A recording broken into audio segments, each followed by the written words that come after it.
La météorologie étudie les phénomènes atmosphériques à un instant donné.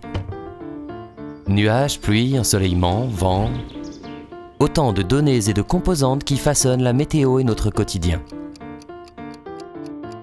La climatologie, quant à elle, étudie l'ensemble des phénomènes météorologiques sur des périodes beaucoup plus longues. Un des enjeux majeurs des études climatologiques aujourd'hui réside dans la compréhension des évolutions du climat, par la modélisation du système terrestre sur des scénarios à long terme. Pour permettre de se projeter dans 10, 20, 50, voire 100 ans, ces scénarios, également appelés projections, doivent intégrer 3 grands types d'incertitudes. Le voyage de notre famille qui part en vacances devrait nous aider à les comprendre. La première incertitude est appelée variabilité naturelle du climat.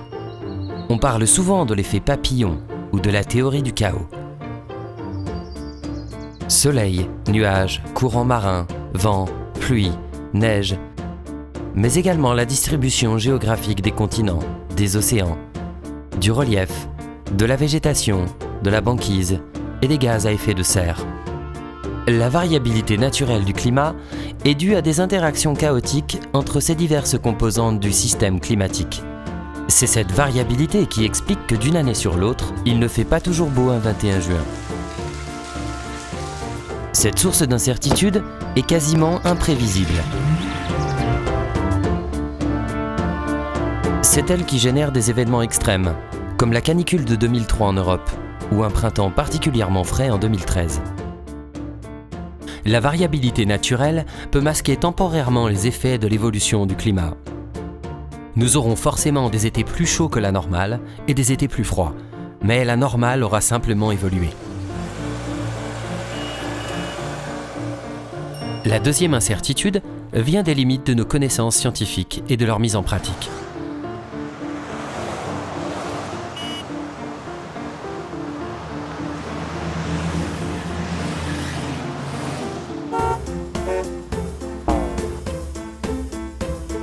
Pour comprendre et simuler l'évolution du climat, les climatologues travaillent à partir de modèles informatiques.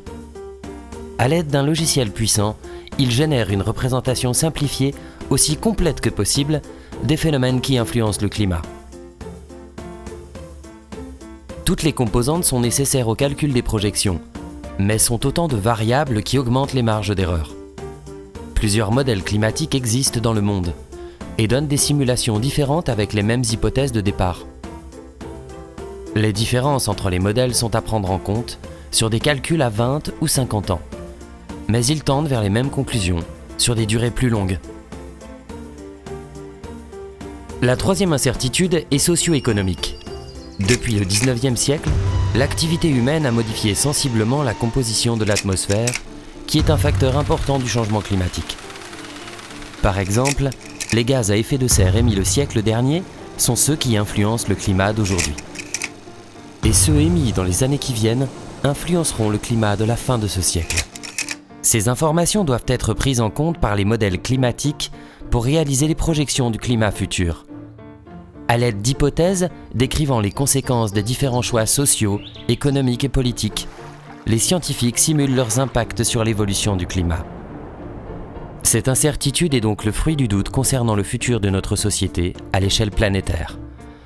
Selon les décisions prises aujourd'hui, l'impact ne sera pas le même et ne sera visible que dans plusieurs dizaines d'années.